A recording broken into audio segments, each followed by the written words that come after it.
কর্ণ Chatterjee plan করে পরশুরামকে মেরে ফেলতে গেলে ঠিক সময় মতোই তটিনী বাঁচিয়ে নেয় পরশুরামকে। হ্যাঁ বন্ধুরা, এমনটাই দেখা যাবে। বিস্তারিত জানতে ভিডিওটিতে লাইক দিয়ে চ্যানেলটি সাবস্ক্রাইব করে দেখতে থাকুন। গল্পের শুরুতেই দেখা যায় বাড়ির সকলেই মিলে তো আয়ুষী আর বিজিতকে ধরেছে যে গান গাইতে হবে, গান গাওয়ার জন্য। তো এবার বিজিত গান শুরু করে দেয়। আয়ুষী এবার একটা গান ধরেছে, সুন্দর গান করে হালকা হালকা করে নাচতে শুরু করে। আর সকলেই তো বেশ খুশি হয় ওদের নাচ দেখে।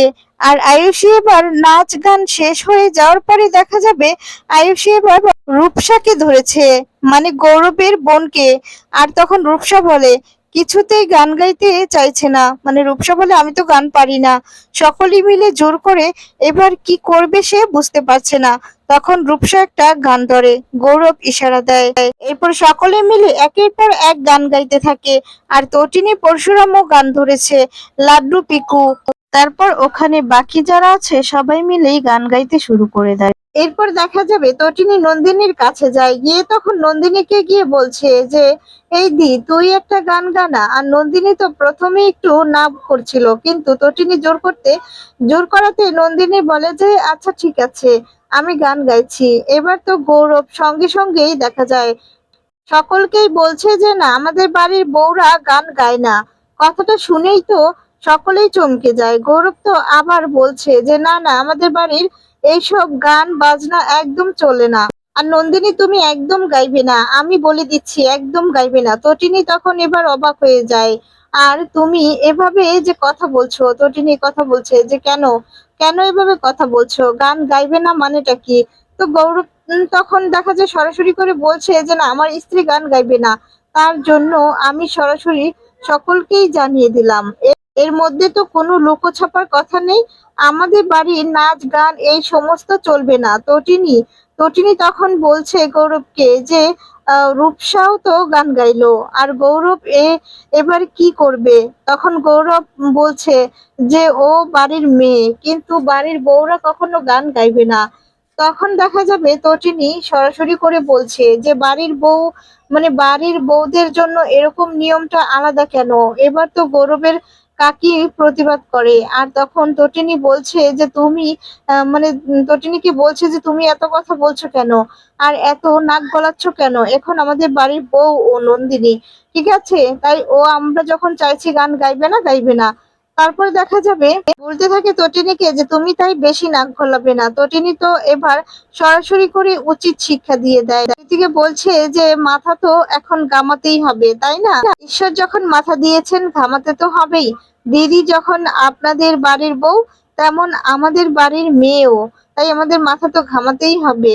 আর তাই জন্য দিদির ব্যাপারে মাথা তো আমরা ঘামাবোই। নন্দিনী তখন বলছে তটিনী তটিনী থাক না তটিনী, আমি আমি গান গাইবো না, তর্ক করিস না, বাদ দে এই সমস্ত। নন্দিনীর মনটা খারাপ হয়ে যায়।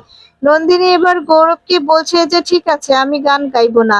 এবার তো পিকু লাড্ডু তখনই দেখা যায় যে বলরামকে দেখতে পেয়েছে। বলরামকে টেনে এনে বাসার ঘরে নিয়ে এসে দাঁড় করায়। গৌরব তো এবার বলরামকে দেখেই রেগে যাচ্ছে। বলরাম তো সঙ্গে সঙ্গে একটা সুন্দর দুঃখের গান ধরেছে। বলরাম তো এবার গান করছে, হঠাৎ করে দেখা যায় গৌরব তো বলরামকে বলছে যে এই যে মিস্টার, আপনি এখান থেকে যান, যান এখান থেকে। বলরাম তো এবার গৌরবকে উচিত শিক্ষা দিয়ে দেয়।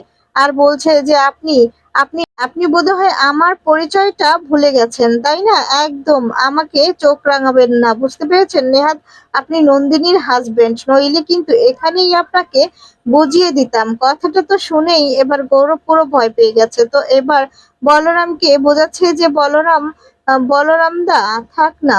আর তখনই তটিনী বলছে যে হ্যাঁ বলরাম দা থাক না, এসব কি হচ্ছে? আয়ুষী তো এবার নাটক করা শুরু করে দিয়েছে। আর বলছে যে কি হচ্ছে কি এটা এখানে? নতুন জামাইকে আপনি এভাবে অপমান করছেন। বলরাম তো এবার সরাসরি করে বলছে যে জামাই, এই জামাই আজকে যা করে গেল না, সেটা দৃষ্টান্ত হয়ে গেল। সকলে তো এবার কথাটা শুনেই পুরো চমকে যায়। ঠিক তখনই তো পরশুরামের ফোনে একটা ফোন এসেছে, একজন ফোন করেছে। আর পরশুরাম এবার ফোনটা তুলছে। এরপর দেখা যায় বলতে থাকে একজন কিছু একটা খবর দেয়, আর পরশুরামকে একটা খবর দেয়। পরশুরাম তো এই কথাটা শুনে অবাক হয়ে যায়, ঘাবড়ে গেছে, বলছে যে আমি আসছি এক্ষুনি। তো এবার পরশুরাম তটিনী পরশুরামকে জিজ্ঞাসা করছে যে কি হয়েছে। পরশুরাম তো এবার কথাটা চেপে যায়, বলছে যে না না সেরকম কিছু না, আমি এক্ষুনি আসছি। এই বলে তো পরশুরাম এবার সাইটে গেছে, সাইটে গিয়েই দেখা যায় ফোনটা ধরেছে আর বলছে হ্যালো। অন্যদিক থেকে দেখা যায় যে এমন কিছু বলেছে। পরশুরাম তখন বলছে যে কি বলছেন কি আপনি, আপনি কোম্পানি থেকে মাল পাচার হয়েছে তা আবার বেআইনি ভাবে। আর তখনই কথাটা শুনে পরশুরাম তো চমকে যায়।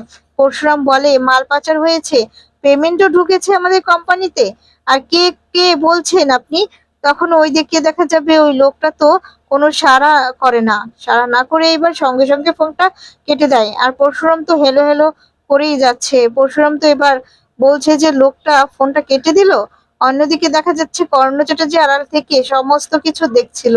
কর্ণ এবার দেখা যায় মতন একা বলছে যে পরশুরাম তুমি আস্তে আস্তে পুরো জালে জড়িয়ে পড়ছো। এবার এই জাল থেকে তুমি বের হতে পারবে না, এখান থেকে তুমি কিছুতেই বের হতে পারবে না, পারবে না তুমি বের হতে। তখনই তো দেখা যায় সেখানে তটিনী এসেছে, কর্ণকে তটিনী দেখতেই কেটে পড়েছে। তো তখনই দেখা যায় তটিনী এবার পরশুরামের কাছে যায় আর গিয়ে বলছে যে কি হয়েছে। পরশুরাম তখন বলছে দেবার সরাসরি তটিনীকে বলছে যে আমাকে না এক্ষুনি একটা কাজে বের হতে হবে, আমি কোম্পানি থেকে বেআইনি মাল পাচার হচ্ছে, আবার বেআইনি টাকাও পর্যন্ত কোম্পানিতে ঢুকেছে। তো তিনি তো কথাটা শুনেই অবাক হয়ে যায় আর বলছে যে তোমাকে কে বলল। পরশুরাম তখনই বলছে যে আমাকে একজন ফোন করেছিল, কিন্তু কে ফোন করেছিল সেটা আমি বুঝতে পারলাম না। তো এবার তো তিনি অবাক হয়ে যায়, বলছে যে কিন্তু তুমি এত রাতে একা যাবে? পরশুরাম তখনই বলছে তটিনীকে যে কাঁধে হাত দিয়ে বলছে যে হ্যাঁ ম্যাডাম আমি একাই যাব, আমি নিজের রক্ষা নিজেই কিন্তু করতে পারি, তাহলে আমি এখন আসি। পরশুরাম তো এবার তটিনীর কপালে একটা হাসি, মানে হাম্বি দিয়েই বেরিয়ে যায়। আর তখন অন্যদিকে দেখা যাবে যে এবার তো পরশুরাম বেরিয়ে পড়েছে। পরশুরাম এবার চলে গিয়েছে অফিসে। অফিসে গিয়ে তো সেখানে কোথাও কোনো সিকিউরিটি গার্ড বা ফার্ড কাউকে মানে কি দেখতে পাচ্ছে না। পরশুরাম অবাক হয়ে যায় এই দৃশ্যটা দেখে।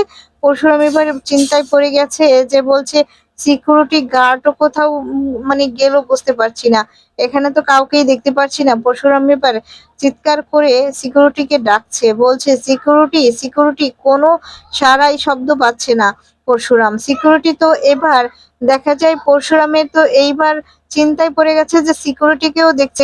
এরপর তো পরশুরাম ভাবছে তাহলে নিশ্চয়ই কোনো একটা গন্ডগোল তো হয়েছে কোম্পানির মধ্যে, নিশ্চয়ই সিকিউরিটিকে সরিয়ে দেওয়া হয়েছে এখান থেকে, এটাই তো ভাবার মানে ভাবাটা স্বাভাবিক।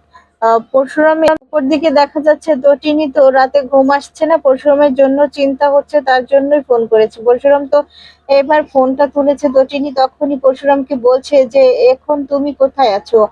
এরপর বলছে যে পরশুরাম তখন আস্তে আস্তে বলছে আমি তো অফিসে। তটিনী তখন বলছে যে কোনো, এরপর বলে যে না কোনো সমস্যা হয়নি, কিন্তু এখানে একটু অদ্ভুত লাগছে, কোনো সিকিউরিটি গার্ড নেই, কিছুই নেই, আর সব লাইট গুলো অফ, এখানে কোনো কারেন্টও নেই।